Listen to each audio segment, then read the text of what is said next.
Assalamualaikum warahmatullahi wabarakatuh.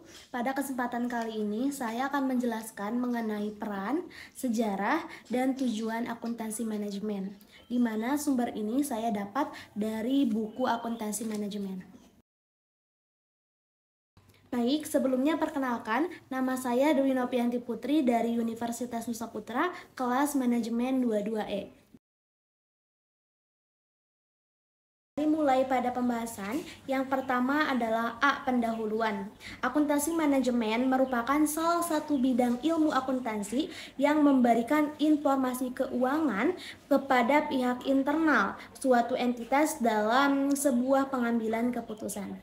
Akuntansi manajemen pada awalnya hanya berfokus pada penentuan biaya dan memaksimalkan laba. Namun, seiring berkembangnya akuntansi manajemen ini dituntut untuk melakukan berbagai penyesuaian terhadap aktivitas bisnis. Nah, tujuan pembelajaran kali ini yaitu untuk memberikan pemahaman bagaimana sejarah singkat tentang akuntansi manajemen, lalu perbedaan akuntansi keuangan dan akuntansi manajemen ini apa sih? Lalu selanjutnya ada sistem informasi akuntansi manajemen, peranan akuntansi manajemen, lalu ada tujuan dan fungsi akuntansi manajemen serta pembahasan lain yang akan kita bahas di slide selanjutnya. Lanjut, B. Sejarah singkat akuntansi manajemen. Lingkungan ekonomi pada sebuah perusahaan disebabkan karena adanya perkembangan akuntansi manajemen. Berubahnya lingkungan ekonomi dan perusahaan menyebabkan berubahnya lingkungan bisnis dan sistem akuntansi manajemennya.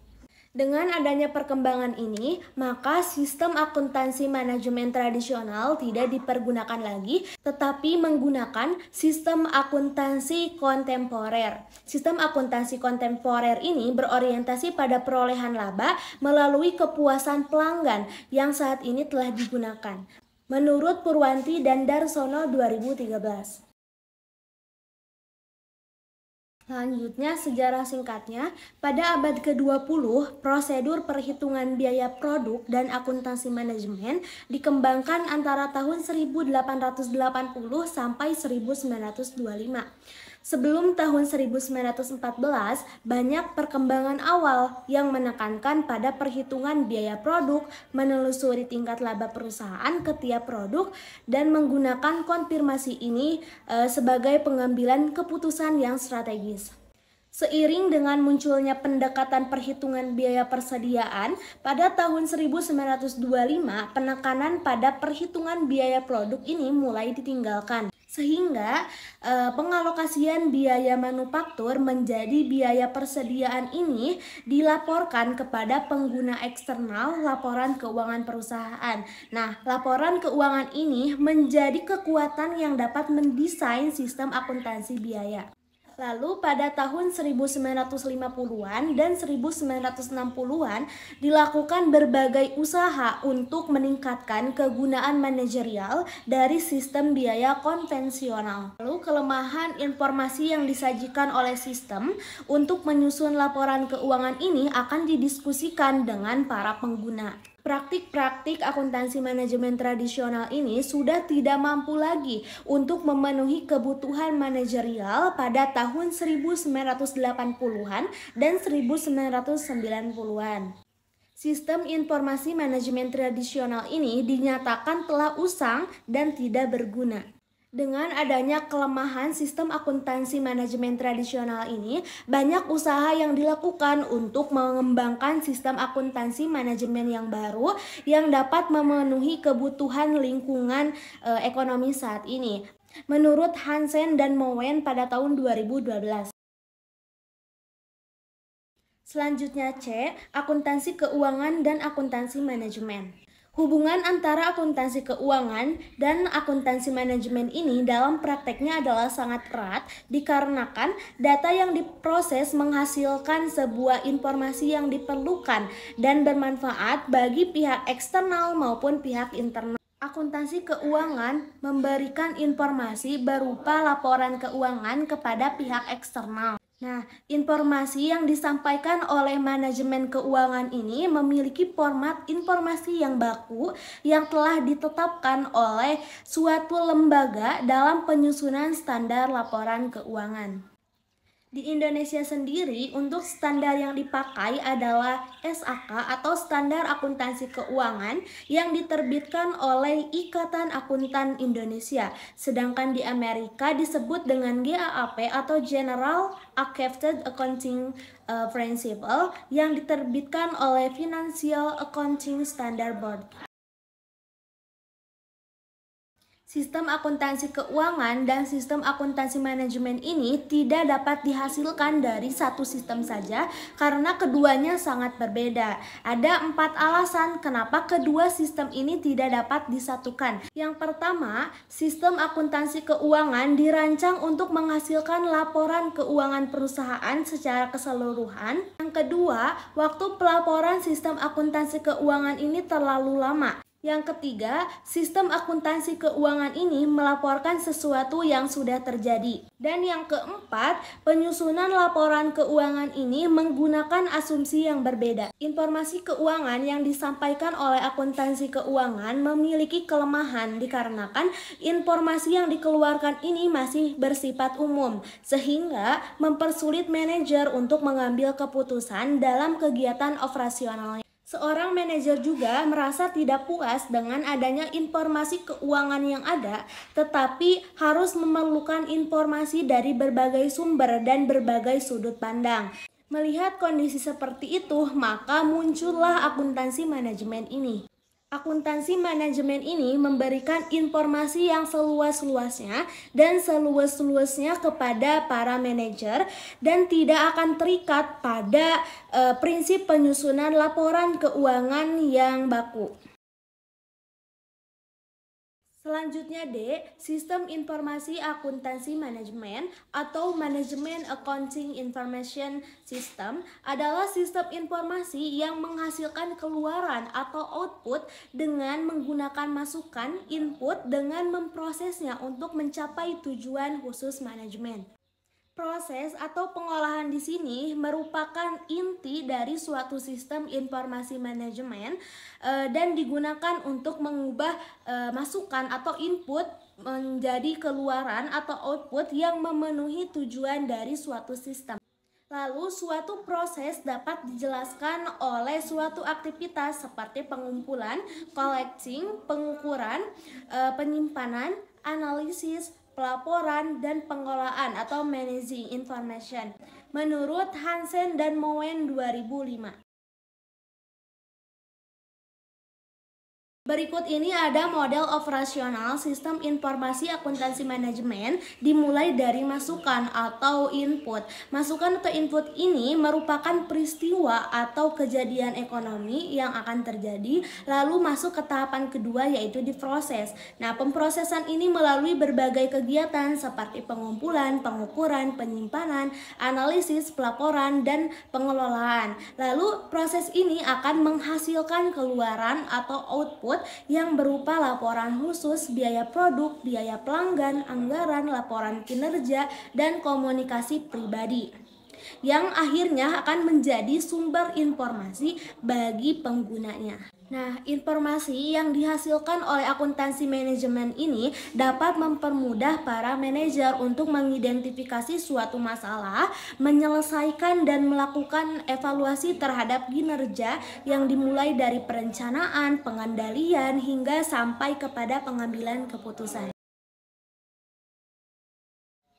Lalu apa sih tujuan utama sistem akuntansi manajemen? Nah, yang pertama ada penyediaan informasi untuk menghitung biaya, jasa, dan produk serta tujuan lain yang digunakan oleh manajemen. Yang kedua ada penyediaan informasi dalam perencanaan, pengendalian, dan juga evaluasi.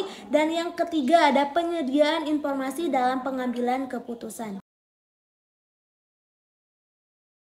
Selanjutnya adalah E, peran akuntan manajemen. Salah satu peran pendukung dalam sebuah organisasi adalah peranan akuntan manajemen. Seorang akuntan manajemen akan bertanggung jawab untuk membantu orang-orang untuk melaksanakan tujuan dasar dari suatu organisasi. Nah, posisi yang bertanggung jawab langsung pada tujuan dasar organisasi adalah posisi lini atau line position. Sebaliknya, posisi yang tidak bertanggung jawab terhadap tujuan dasar organisasi disebut dengan posisi staff atau staff position.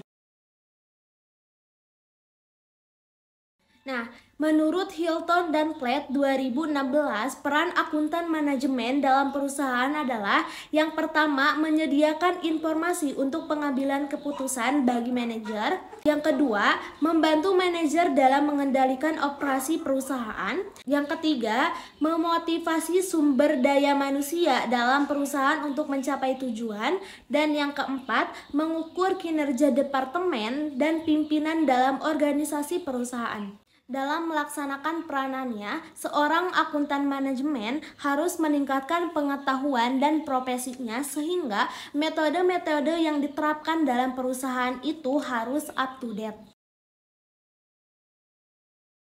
Selanjutnya adalah tujuan dan fungsi akuntansi manajemen. Nah, untuk tujuannya tersendiri yaitu menyajikan suatu informasi keuangan yang dibutuhkan oleh manajemen perusahaan sebagai dasar dalam pengambilan kebijakan atau pengambilan keputusan. Sedangkan untuk fungsinya, akuntansi manajemen ini memiliki 6 fungsi, yaitu yang pertama sebagai alat analisis dalam pengambilan keputusan. Nah, pengambilan keputusan di sini dapat dikatakan baik atau benar apabila seluruh data dalam perusahaan itu dikatakan baik dan laporan informasi juga baik. Yang kedua, sebagai sumber data dan informasi keuangan yang relevan kepada pihak internal maupun eksternal. Tersedianya sumber informasi keuangan yang valid pada suatu perusahaan akan menghasilkan sumber data yang dipakai dalam kegiatan perusahaan di masa yang akan datang. Yang ketiga, ada sebagai sumber informasi dalam pertanggungjawaban tingkat manajemen. Nah, ini digunakan untuk mendukung kegiatan dari masing-masing departemen sehingga terjalin kerjasama yang baik, konsisten, dan terencana. Yang keempat, ada koordinasi berbagai kegiatan perusahaan. Karena dalam perusahaan ini, setiap aktivitas itu berjalan secara terpisah, maka laporan akuntansi sangat diperlukan untuk pekerjaan yang dilakukan antara departemen agar tidak berbenturan satu dengan yang lainnya. Yang kelima, ada sebagai arsip audit. Nah, sebagai bentuk transaksi keuangan sewaktu-waktu akan dibutuhkan oleh pihak terkait dalam proses audit. Untuk mempermudah proses audit, maka akuntansi manajemen ini dapat dijadikan sebagai arsip. Yang terakhir, yang keenam, mengukur dan mengawasi kinerja perusahaan. Nah, data-data keuangan merupakan salah satu materi yang digunakan dalam pengawasan. Nah, hal ini dilakukan untuk mengevaluasi kegiatan yang terjadi dalam perusahaan, apakah berjalan baik ataupun tidak. Selanjutnya tren dalam akuntansi manajemen. Seperti sejarah yang sudah tadi kita jelaskan, pada tahun 1925 biaya persediaan atau inventory costing merupakan prosedur akuntansi manajemen dalam pelaporan eksternal yang kemudian pada tahun 1950 sampai 1960 dilakukan peningkatan dengan berbagai usaha secara manajerial dari sistem biaya tradisional. Nah, pada tahun 1980 sampai 1990 terdapat banyak praktik akuntansi manajemen tradisional yang tidak mampu mewujudkan kebutuhan manajerial pada umumnya. Melihat lingkungan bisnis yang semakin kompetitif, akuntansi manajemen ini mulai melakukan beberapa perubahan dalam konsep dan praktik-praktiknya agar mutu dan produktivitas semakin meningkat serta mampu meminimalisir biaya yang muncul. Nah, berikut ada beberapa praktik bisnis yang perlu dirubah dalam akuntansi manajemen, yaitu yang pertama, ada orientasi pelanggan. Yang dimaksud orientasi pelanggan ini yaitu perbedaan antara apa yang diperoleh pelanggan atau kepuasan pelanggan dengan apa yang diserahkan oleh pelanggan atau pengorbanan pelanggan menurut Handayani dan Kumala Putri 2021. Yang kedua adalah perspektif lintas fungsional. Proses penciptaan nilai pelanggan ini yang optimal akan tercapai jika manajemen dalam suatu perusahaan memiliki perspektif yang luas dan tidak terpisah antar fungsi. Ketiga, ada persaingan global. Produktivitas dan kualitas merupakan dua kunci utama dalam persaingan global. Dengan adanya persaingan global, maka kebutuhan akan informasi akuntansi manajemen akan menjadi lebih baik. Yang keempat, ada manajemen mutu total atau total quality management, merupakan pendekatan yang menuntut perusahaan untuk menciptakan lingkungan yang memungkinkan produk yang sempurna tanpa cacat yang dapat dihasilkan. Jadi manajemen mutu total ini mengharuskan perusahaan dalam menjaga mutu kualitas produk. Yang kelima adalah waktu sebagai unsur kompetitif. Pada tahapan rantai nilai, waktu merupakan unsur penting untuk meningkatkan daya tanggap terhadap pelanggan agar dapat tercapai dengan waktu yang cukup singkat. Yang keenam adalah kemajuan dalam teknologi informasi.